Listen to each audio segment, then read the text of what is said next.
And then just drag it over until it's right there. Now, it's on top right now, but it's alright.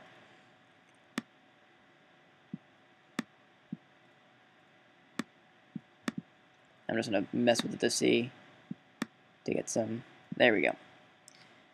Now, to return back to all the frames, just double click in the middle of the timeline again, and it'll pop back for the rest of them. Now I'm going to close this window because I don't need it at the moment. I'm going to take my powder hit, I'm going to drag it down, so now you can see some dust. So when the player hits, not the player, I keep saying player, it's because we do game videos. Now, when the actor hits his hand, the dust comes out. But that's kind of a lot of dust. So I'm going to bring down the drop-down menu for the powder hit, go down to the opacity, and turn it down a little bit. And then I'm going to go up here to where it says normal in the mode, and I'm going to click it to add. And I'm just going to add it to the scene.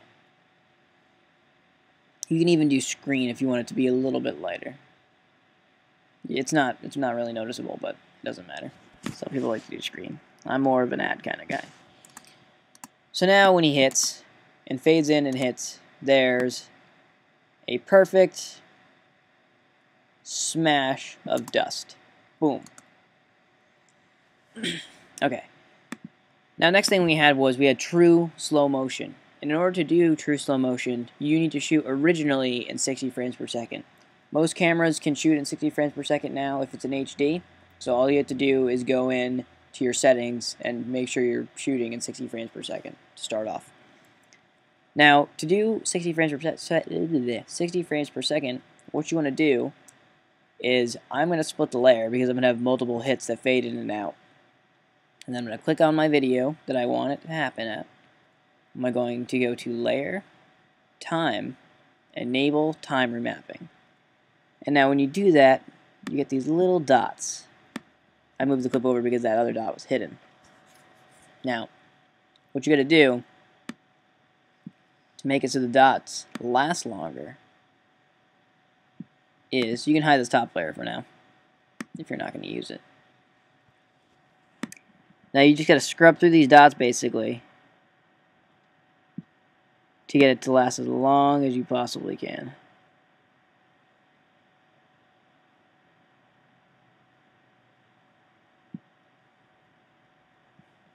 If you don't have enough room in your composition, all you have to do is go to composition settings and just add like more time. There you go. Alright. And this wants to start out in the beginning. So as I scrub through this clip, he smashes and it's in slow motion. Now you notice that our dust, on the other hand, is moving faster than our clip, so we also have to do it to the dust. Oop, I am running low on battery. I'm on a MacBook Pro, that's why. But I'm going to get my charger in a second. I'll probably be able to finish this before it dies. So anyway, if you play it, boom. Now that appears way, way too fast. It actually disappears way too fast. So I'm just going to scrub over a little bit more on the clip. You can do that on all clips if you cut too soon, to just grab the arrow and drag it over.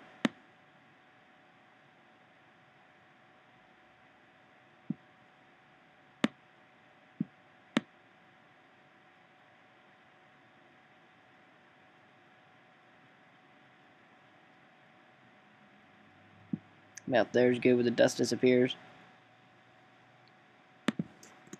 Now, to the dust you want to add a small, just a teeny bit of slow motion. So enable timer mapping, and then just add a little bit. And then give it a go and see how it works. Boom. Still too fast for the dust.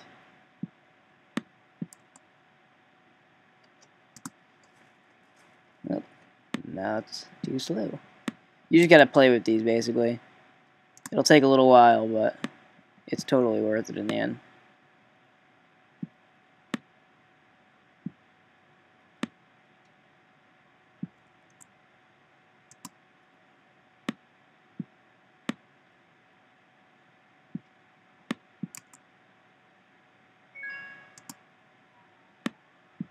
I got a Facebook message, and there's sirens. Ooh.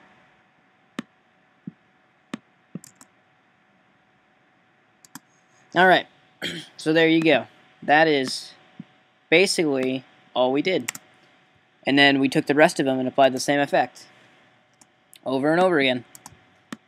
And that's basically how I made the teaser trailer for our video. And all I did also was add some sound effects, obviously, in a different program because After Effects does not do sound. And looks pretty good. We had some of these also fade out, actually. So basically what you do is, instead of have it cut right away, you would click on the footage, extend it all the way to where you wanted it to fade out. So right here, for instance, you'd bring down your drop-down menu, go to Transform, the opacity is 100%, keep it there. However, just tweak it, like just do a 99 or something. To add a keyframe, boost it back up to 100. Move it to where you want it to disappear. So, like, we wanted it to right when he lifted his hand. Go to 100%, turn it down. We're going to move this one over a little bit, and then when you play the clip, it'll fade out after it hits, so boom. And the only other thing you got to do is make sure this powder hit also fades out with it, so it doesn't go right through your hand and look like it's on top again. So the opacity here is still too high. Right here is good. Click on your opacity, and then by the time it starts to go on top, so about here, have it fade to like nothing. A little bit more. It's about 50%, and then at the end of the clip, have it fade to absolutely nothing. So now as you scrub through the whole thing, it just goes boom, fades out. Now you can play with it and tweak it, obviously. Say you wanted the clip slower, all you gotta do is drag the time remapping even farther out, and it'll slow it down even more. Then obviously you'd have to do it to the dust, but yeah, see, like when I extended it there, you could see the actual explosive part of the dust. You can also stop this too by just cutting it before and just deleting that little piece of nothingness. Alright, so that's how we did the trailer with all the color keys and the contrast and the dust and the true slow motion. So I hope you enjoyed this video and have a good one.